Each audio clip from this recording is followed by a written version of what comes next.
Shalom saudara-saudara, apa kabar? Apa kabar saudara-saudaraku? Waduh, banyak yang enggak menjawab ya. Apa kabar saudaraku? Amin. Kalau orang yang datang kepada Tuhan, kabarnya luar biasa, amin. Sebab itulah yang diinginkan Tuhan daripada kita di tahun paradigma yang baru ini. Pentakosta yang ketiga akan dinyatakan hadirat Tuhan di dalam kehidupan kita. Justru itu saudaraku, mari kita selalu ada berfokus datang kepada Tuhan. Minta arahan dan tuntunan pada kita sebab Tuhan tidak pernah meninggalkan orang yang datang kepada Dia. Sebab hatinya melekat kepada orang yang datang kepada Dia. Dan katakan, hatinya melekat kepadaku. Inilah orang yang percaya dan orang yang melakukan segala kehendak Tuhan di dalam hidupnya. Bahwa Tuhan selalu melekat di dalam kehidupan dia. Biarpun kita menghadapi persoalan beban apapun, kalau kita selalu bersandar kepada Tuhan, Tuhan ada bersama-sama dengan kita. Amin saudaraku. Justru itu mari kita buka firman Tuhan. Mazmur 91 ayat 14 dengan 16. Supaya kita tangkap dan kita renungkan segala kebaikan Tuhan di dalam kehidupan kita. Ayat 14 dikatakan, sesungguhnya hatinya melekat kepadaku, maka aku akan meluputkannya, aku akan membentenginya, sebab ia mengenal namaku. Dari kata Tuhan, nama kita dikenal Tuhan, amin. Dikenal Tuhan, nama kita kalau kita selalu ada sungguh-sungguh datang kepada Tuhan. Dan mengundang hadirat Tuhan atas datang kepada kita. Dia untuk datang memulihkan kita. Anakku, hambaku, semua keluhanmu ku dengar. Justru itu Tuhan selalu menguatkan dan menguatkan kita, saudaraku, supaya kita selalu ada dalam Tuhan. Ayat 15 dikatakan, bila ia berseru kepadaku, aku menjawab, aku akan menyertai dalam kesesakan. Kita berseru kepada Tuhan, selalu kita dijawab oleh Tuhan. Asal kita berseru-seru, inilah aku Tuhan. Yang menghadapi segala persoalan, beban. Tuhan datang menghibur kita, saudaraku. Tuhan datang menghibur kita dan menguatkan kita. Sebab apa dikatakan ayat 16? Dengan panjang umur akan kukenyangkan dia dan akan kuperlihatkan kepadanya keselamatan daripadaku. Tuhan memperlihatkan keselamatan bagi kita. Kalau orang yang datang kepada dia. Sebab dikatakan di sini, Tuhan sendiri berbicara kepada pengikut-pengikutnya. Kita datang kita ke sini, saudaraku, apa pengikut Kristus? Amin. Kalau kita menjadi pengikut Kristus, kita didengar Tuhan seruan kita. Dia mengasihi kita. Dia memberikan kita panjang umur. Dia membantu kita di masa kesusahan. Dia membantu kita di dalam kesusahan itu. Rahasia ada dalam Tuhan untuk melindungi dan menjaga kita. Asalkan hati kita melekat kepada Tuhan. Hati kita melekat kepada Tuhan. Waktu akan kesusahan kita akan Tuhan diberikan kekuatan bagi kita. Mari kita selalu katakan bersyukur. Kebaikan Tuhan di dalam kehidupan kita. Kasih sayang Tuhan ada datang kepada kita. Bagaimana kita memberikan kasih sayang kepada anak kita. Begitulah. Melebihi itu kadang-kadang kasih Tuhan bagi kita, saudaraku. Jadi supaya kita lebih dekat kepada Tuhan dengan sungguh-sungguh. Sebab Tuhan mau mendengar doa-doa orang yang percaya dengan Dia. Tuhan mau mendengar kepada orang yang berdoa, yang selalu memberikan apa kepada Dia, yang melakukan segala kehendak Tuhan. Dia mau mendengar dari surga. Memberikan kita Apa yang diberikan kita saudaraku? Emas dan perak? Kekayaan? Itu nggak begitu penting bagi Tuhan. Tapi yang penting berikan kita saudaraku apa? Kehidupan yang kekal. Hana menginginkan kekayaan kita di dunia ini saudaraku. Kalau itu tergantung saudara itu mendapat kekayaan, kerajinanmu untuk bekerja. Tapi kita peliharalah hadirat Tuhan di dalam kehidupan kita. Benar-benarlah kita melihara kehidupan kita dalam Tuhan. Supaya kita ada benar-benar ya Tuhan. Terus tulis saudara ke Tuhan. Mari kita buka firman Tuhan daripada Yohanes 14 ayat 12 sampai 21. Di tahun paradigma ini harus kita lebih betul-betul datang kepada Tuhan.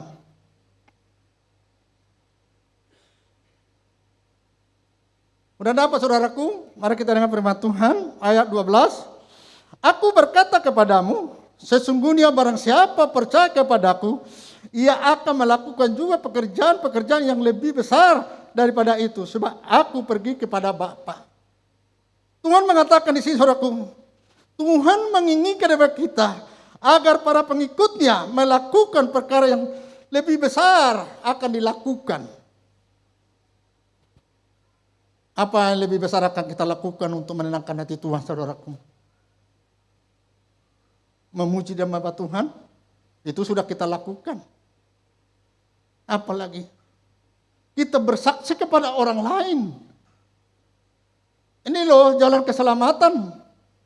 Ini loh jalan kesembuhan. Kita kasih tahu kepada orang lain. Kita bawa mereka di dalam doa-doa kita. Mereka pun akan percaya melalui perkataan kita, mereka sembuh. Inilah yang lakukan pengikut-pengikutnya seperti Petrus. Apa yang lakukan yang enggak dilakukan oleh Yesus waktu di dunia ini? Yang lumpuh berjalan ya, yang buta melihat banyak. Tapi yang enggak dilakukan oleh Yesus waktu di dunia apa? Bayangan Petrus, orang bisa sembuh. Sapu tangan Paulus menyembuhkan orang yang sakit. Jadi kalau kita sungguh-sungguh datang kepada Tuhan, melalui Tuhan melebihi apa yang lakukan Yesus di dunia akan kita lakukan. Asal kita benar-benar melakukan segala kehendak Tuhan di dalam kehidupan kita. Bahwa kita benar ada di dalam Tuhan. Ayat 13 dikatakan, dan apa juga yang kamu minta dalam namaku, aku akan melakukannya. Supaya Bapakku dipermuliakan dalam anak. Apa yang kamu minta? Itu tadi saya katakan emas dan perak. Boleh-boleh saja diberikan oleh Tuhan. Asalkan kamu sungguh-sungguh. Keperluanmu Tuhan dicukupi Tuhan. Cuma apa Tuhan kaya rela miskin supaya orang yang datang kepada dia akan diberkati oleh Tuhan. Tapi apa yang kita minta yang paling besar? Berkat. Kalau harta mah bukan masalah berkat itu. Itu rezeki. Kamu sungguh-sungguh bekerja itu rezekimu kalau keterima. Lantaran pekerjaanmu. Kamu bergiat. Itu rezeki. Tapi kalau berkat adalah kesehatan daripada Tuhan. Itu yang terutama bagi kita supaya kita ada di dalam Tuhan. Berdoa kita dalam nama Yesus. Jadi ada dua hal yang kita lakukan. Berdoa selaras dengan kehendak pribadi kita. Akan Tuhan akan diberikan bagi kita saudara. Dan yang kedua, berdoa dengan penuh kepercayaan kepadanya. Dan kuasanya serta dengan kehidupan untuk memuliakan Bapa yang di surga. Tadi saya sudah cerita, saudaraku bersaksi, bagaimana berkat yang saya terima sendiri. Saya selalu nggak berlupa mengucap syukur. Rencana Tuhan. Aturannya saya datang ke sini khotbah minggu terakhir. Tapi pengkhotbah yang ditunjuk sini ada halangan, saya menjadi ganti. Saya sampai di di Bengkulu kemarin itu jam 5:30. Saya masuk ke hotel, ada telepon bagi saya. Bapak di mana? Oh, di Bengkulu. Ya, di Bengkulu saya tahu, tapi di mana? Di kota Bengkulu. Mengapai? Sampaikan firman Tuhan. Jadi Bapak di mana sekarang? Di hotel. Aku ingin temu dengan Bapak. Oh, silakan datang. Dia datang menjemput saya dibawa keluar, saya dibawa ke rumahnya. Udah dibawa ke rumahnya, dikatakan, lihat-lihat dulu mobil ini, bagaimana, bagus atau tidak? Kenapa? Saya bilang, ya tolong lihat-lihatlah dulu, sebelum kita ngopi-ngopi di rumah katanya. Saya lihat. Saya nggak ada pikiran saya itu mau dikasih sama saya mobil itu. Tapi sesudah saya minum kopi ke rumahnya, diambil STNK yang ke PKB, ini untuk Bapak. Yang benar aja saya bilang. Iya. Ini sudah 1 bulan ini saya inginkan ini akan saya kasih sama Bapak. Oh, terima kasih banyak. Saya terima mobil itu jam 9 malam tadi malam. Karena aku selalu mendekat kepada Tuhan.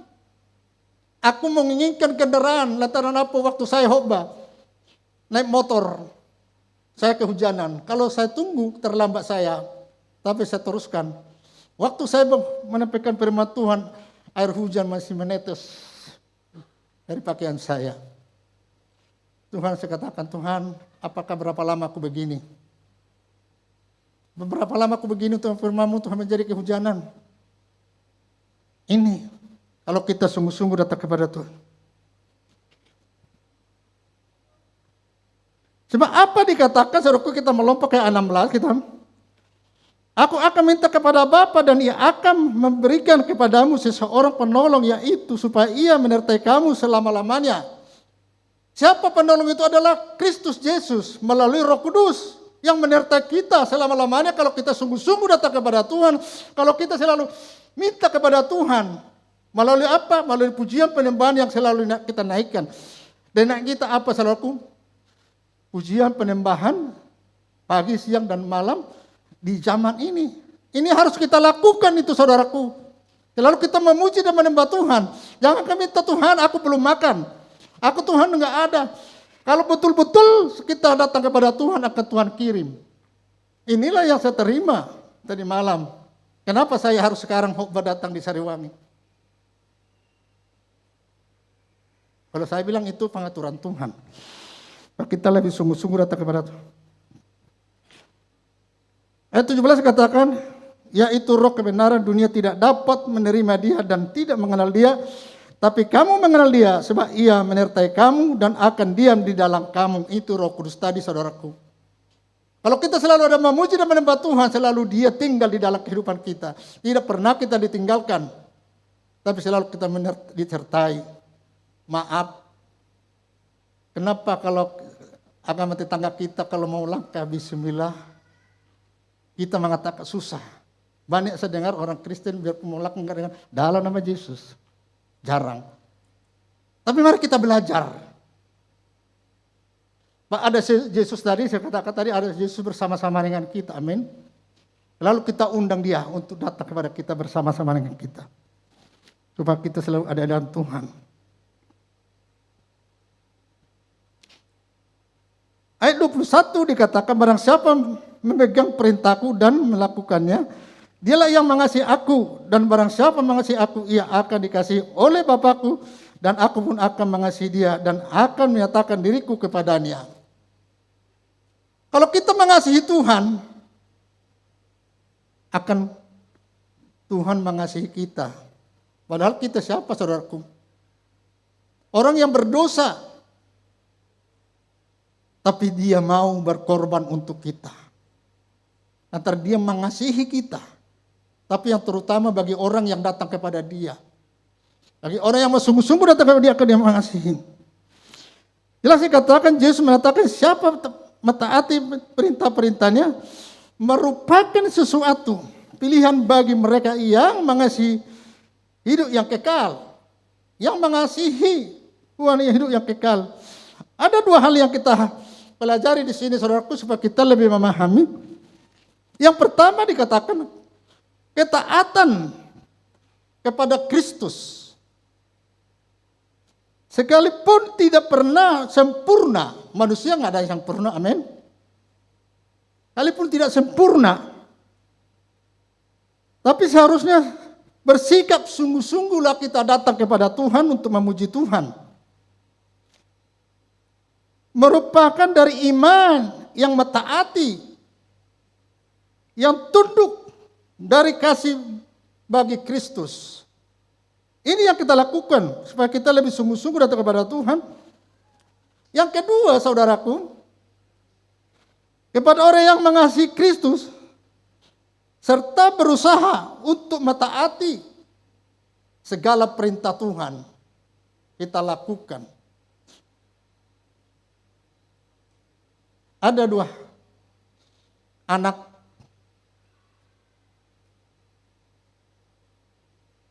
bapak dengan ibunya keluar dari rumah, dikatakan kepada anak yang paling besar, "Nah, kami nanti keluar cuci piring ya." Datang si abang katanya, enggak mau. Kepada adiknya, oh abangnya mengatakan iya. Tapi sama adiknya, "Dek, nanti kami pergi sapu rumah ya." Datang si adik, enggak mau mak. Capek. Bapak dengan si ibu keluar. Si abang, iya katanya tapi nggak dicuci piring. Lantaran main HP terus. Tapi si adik, biarpun dikatakan enggak mau tapi dilakukan. Siapa yang paling disenangi oleh orang tuanya? Jelas yang melakukan. Baik kali perbuatanmu nak. Biarpun kau katakan enggak mau tapi kau lakukan. Si abang tidak. Inilah yang selalu kadang-kadang bagi kita saudaraku, bagi orang yang percaya dengan pada Kristus. Udah ada janji kita, ajar kita kepada Tuhan, aku akan melayani Tuhan yang sungguh-sungguh. Aku akan taat, tapi ada tergoda kita, dan satu waktu kita tidak memuji Tuhan. Tapi ada si satu lagi, dua-dua saja.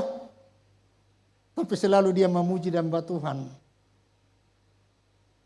Biarpun dia ngomel, tapi dia lakukan. Itu yang disenangi Tuhan. Saudara Tuhan, inilah yang kita lakukan hari ini. Sebab apa? Kepada orang yang percaya dan orang yang melakukan, itulah Kristus yang begitu senang. Tapi datang ke gereja hanya membawa persembahan. Ada katakan daripada pemimpin apa? Kembalikan hak Tuhan. Berikan ucapan syukur. Apalagi kita sekarang ini memberikan persembahan buah sulung. Kalau itu yang kita lakukan hanya itu aja saudaraku, percuma. Tapi kalau kita lakukan ini semuanya ini sambil sungguh-sungguh kita datang kepada Tuhan, apa yang kita berikan itu akan dikembalikan oleh Tuhan. Amin saudaraku. Dikembalikan, percayalah saudaraku. Jangan usah sanksi. Wah, gaji saya 100 juta. 10%, besar kali. Jangan itu pikirkan saudaraku. Lakukan apa yang diperintahkan oleh Tuhan. Dan Tuhan menghitung itu. Tidak akan kami dibiarkan menderita dan kesusahan. Tapi Tuhan kembalikan itu. Berapa dikatakan saudaraku? 100 kali ganda kata Petrus. Bahkan 60-30 menurut takaran yang kita berikan. Akan dikembalikan kepada kita. Kalau kita memang sungguh-sungguh dan Islam memberikan itu, musyawarah dengan istri, dengan suami, balikan 10%. Untuk kita 90%, amin. Di situ nanti Tuhan berikan kita kembali itu 100% lagi. Percaya saudaraku, Ini harus kita lakukan. Betapa baiknya Tuhan itu memimpin kita, menuntun kita. Dia rela berkorban untuk kita. Jangan hanya kebaikan kita yang sudah kita ingat. Aku sudah melakukan ini. Tapi apa? Ini maaf, ada omelan-omelan daripada kita semuanya sia-sia. Tapi kalau sudah berikan, ya sudah kita berikan, udah Tuhan yang tahu. Tuhan yang tahu itu semuanya. Dan kita percaya. Pembina kita mengatakan bagi kita, tahun paradigma ini, buah sulung harus kita kembalikan, harus kita berikan. Dulu, buah sulung, sekarang persembahan sulung. Kalau di gereja saya yang lama, itu sekali 1 tahun harus dilakukan. Tidak juga. Kalau di kampung saya, itu ada bawa pisang, ada bawa padi, ada bawa ubi. Zaman dahulu. Kalau sekarang sudah saya dengar, apa? Udah juga dengan uang. Tapi tetap ada dijalankan itu. Jadi bukan kita aja yang melakukan itu, saudaraku. Jadi kita jangan menjadi hitam, ada rasa-rasa tidak enak. Sebab dikatakan bagi kita kepada orang yang mengasihi Kristus serta berusaha untuk menaati perintahnya. Kristus menjanjikan kasih-Nya bagi usus yang mengasihi Dia. Hadiratnya ada bersama-sama Dia selama-lamanya.